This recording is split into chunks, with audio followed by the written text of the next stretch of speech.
Hello बच्चों,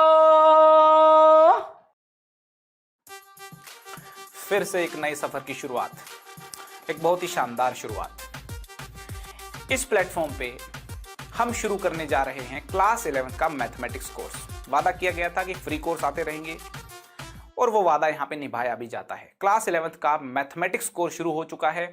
पहले chapter के साथ शुरुआत करेंगे। चैप्टर का नाम है सेट थ्योरी। एक एक करके सारे चैप्टर कवर करवाए जाएंगे। मेरा ऐसा मानना है कि मैथ्स में थ्योरी और क्वेश्चन सॉल्विंग दोनों पे कमांड होना जरूरी है। थ्योरी अच्छी होगी, क्वेश्चन सॉल्विंग अच्छी हो जाएगी। और मैं दोनों ही चीजों पे बराबर बराबर ध्यान देता हूं, इक्वल फोकस रखता हूं। थ्योरी के सारे कॉन्सेप्ट हम क्वेश्चन सॉल्व करेंगे। सो क्लास 11 के सारे टॉपिक बड़े फंडामेंटल टॉपिक हैं, बहुत ही शानदार टॉपिक हैं, बहुत जानदार टॉपिक हैं। और देखिए, क्लास 12 का जो मैथमेटिक्स है वो क्लास 11 के मैथमेटिक्स के ऊपर ही को शुरू करें। पहले चैप्टर से ही टिका हुआ है। अगर सारे टॉपिक बड़े फंडामेंटल टॉपिक हैं, बहुत ही शानदार टॉपिक हैं, बहुत जानदार टॉपिक हैं। और देखिए, क्लास 12 का जो मैथमेटिक्स है वो क्लास 11 के मैथमेटिक्स के ऊपर ही टिका हुआ है। अगर आपका क्लास 11th मैथमेटिक्स अच्छा है, आप समझ लीजिए 12th पे आपकी मैथ्स में कमांड आनी ही आनी है। हम मैथ्स के इस कोर्स को शुरू करें, पहले चैप्टर से शुरुआत करें। उससे पहले मैं आपको कुछ अपने बारे में बता देता हूं जल्दी से। ये अपनी फोटो लगी हुई है, नाम लिखा हुआ है, एक्सपीरियंस यहाँ पे लिखा हुआ है 10+ ईयर्स का। मैंने अपने करियर की शुरुआत की बंसल क्लासेस कोटा से, उसके बाद आकाश जनकपुरी, फिर जयपुर, बायजूस दिल्ली। बहुत सारे बच्चों को पढ़ाया, बहुत सारे बच्चों को पढ़ाया, बड़ा मजा आया। मैथ्स अपना है पैशन, टीचिंग अपना है शौक। मुझे बहुत मजा आता है मैथ्स पढ़ाने में। दिल से मैथ्स पढ़ाऊंगा, सारे कॉन्सेप्ट बारीकी से सिखाऊंगा। आपको भी कोशिश करनी है अच्छे से कॉन्सेप्ट को सीखें, बारीकी से कॉन्सेप्ट्स को सीखें। और देखिए, एक लेक्चर जैसे ही खत्म हो नोट्स जरूर बनाएं। अगर आप सारे लेक्चर्स अटेंड करेंगे, नोट्स उनके बनाएंगे, प्रॉपरली सारी बातों पे ध्यान देंगे, मैथ्स आपका भन्नाट हो जाएगा, मस्त हो जाएगा। रोक नहीं सकता कोई मैथ्स को अच्छा होने से। चैप्टर की शुभ शुरुआत करेंगे। चैप्टर का नाम है, आपके सामने लिखा हुआ है, सेट थ्योरी। सेट थ्योरी नाम का चैप्टर है, बहुत ही बेसिक, बड़ा एलिमेंट्री चैप्टर है। लोग इसको तवज्जो नहीं देते। लोग समझते हैं अरे छोटा सा चैप्टर है, क्या ही काम आएगा। और मैंने अक्सर उनको स्ट्रगल करते हुए देखा है फिर मैथ्स के बाकी चैप्टर्स में। सबसे पहले तो आपको बता दूं, सेट्स छोटा जरूर है, लेकिन ये फेविकोल का काम करता है मैथ्स में। सारे मैथमेटिक्स को बाइंड करके रखता है ये। अगर सेट्स आपका अच्छा है तो सेट्स के सवाल तो आपसे होंगे ही, बाकी चैप्टर्स पे भी इसका इंपैक्ट आता है, बाकी चैप्टर्स भी आपके अच्छे होंगे। सेट्स का जो डायरेक्ट यूज है वो एक रिलेशन चैप्टर है, रिलेशंस, वहां पे होगा, फंक्शंस में होगा। कैलकुलस की बहुत सारी जगहों पे इस चैप्टर के कॉन्सेप्ट इस्तेमाल में आएंगे। सीक्वेंस एंड सीरीज में भी सेट्स के फंडामेंटल्स का प्रयोग होगा, सीक्वेंस एंड सीरीज।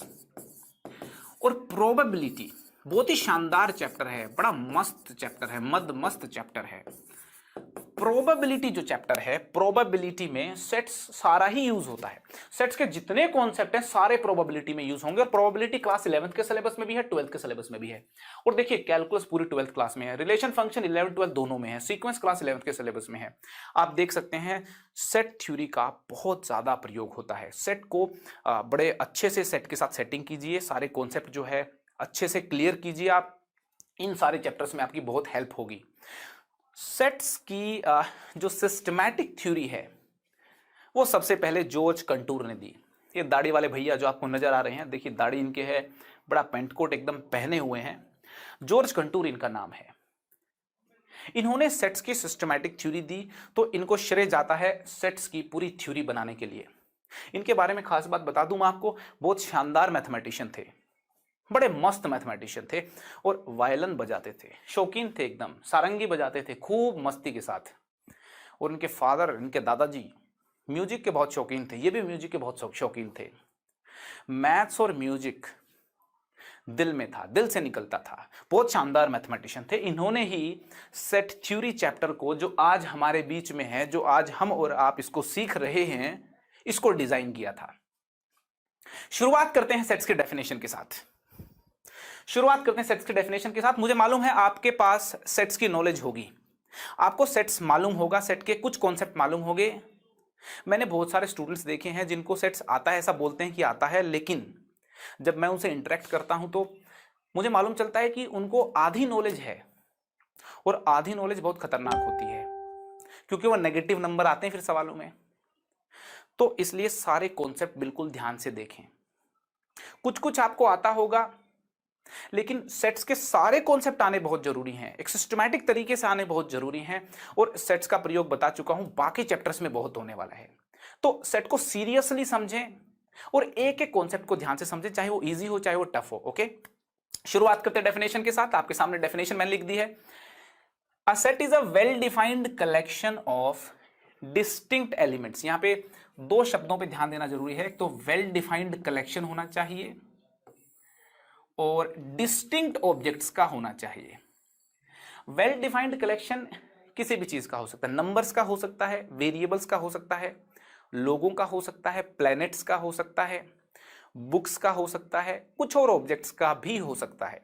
यहां पे देखिए मैं कुछ कलेक्शन लिख रहा हूं, जैसे मैं लिख दिया 1 2 3 4, ये नेचुरल नंबर हैं 4, इनका एक कलेक्शन है, इसको सेट बोलेंगे अपन।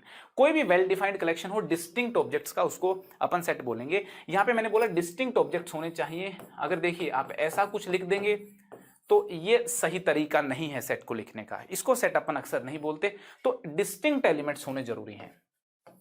डिस्टिंक्ट एलिमेंट कैसे भी हो सकते हैं, जैसे मैं लिख दिया राम रघु, एक सेट बोला जाएगा। मैं एक और सेट, राम रघु रोडीज, ठीक है, ये 3 एलिमेंट्स हैं, वेल डिफाइंड एलिमेंट्स हैं, इनका कलेक्शन भी एक सेट बोला जाएगा। मैं एक और सेट लिख देता हूं, एक्स वाई पापा, एक्स वाई पापा, यहां पे 3 एलिमेंट्स हैं, वेल डिफाइंड कलेक्शन है, इसको भी हम सेट बोलेंगे। ठीक है, एक और सेट लिख देता हूं, मम्मी एक्स स्क्वायर -2 -8, ये भी एक सेट है, वेल डिफाइंड एलिमेंट्स हैं, वेल डिफाइंड कलेक्शन है एलिमेंट्स का, डिस्टिंक्ट एलिमेंट्स हैं, सेट बोला जाएगा। वो सारे कलेक्शन जो वेल डिफाइंड डिस्टिंक्ट एलिमेंट्स होंगे सेट बोला जाएगा। सेट बोलने का मतलब है कि वेल डिफाइंड कलेक्शन होना चाहिए एलिमेंट्स का। करेक्ट है। यहां पे लिखा है मैंने, arrangement of the objects in the set does not matter, मतलब सेट के अंदर जो एलिमेंट्स हैं उनकी अरेंजमेंट मैटर नहीं करती। एक सेट में मान लो ये लिख देता हूं जिसके अंदर 3 एलिमेंट्स हैं, और अगर मैं यूं लिख दूं 1 3 2, तो खुश होने की जरूरत नहीं है भाई, ज्यादा खुश मत होइए कि नया सेट लिख दिया मैंने, ये नया सेट नहीं है, इसमें भी वही 3 एलिमेंट हैं, इसमें भी वही 3 एलिमेंट हैं। यहां पे इनकी पोजीशन अगर आपने बदल दी तो ये मत समझना कि आपने सेट बदल दिया, ये सेम सेट है। ये दोनों के जो दोनों सेट हैं ये सेम सेट हैं। अरेंजमेंट जो है ऑब्जेक्ट्स की कैसा भी लिख लीजिए, फर्क नहीं पड़ता, सेट वही का वही रहेगा। तो well defined collection of elements है, डिस्टिंक्ट एलिमेंट्स होना चाहिए, और अरेंजमेंट जो है वो मैटर नहीं करती। ठीक है ना। एक सेट के अंदर जैसे मैंने ये लिख दिया यहां पे 1 2 3, ये जो 1 2 3 लिखे हैं इनको बोलते हैं एलिमेंट्स ऑफ द सेट। क्या बोलते हैं?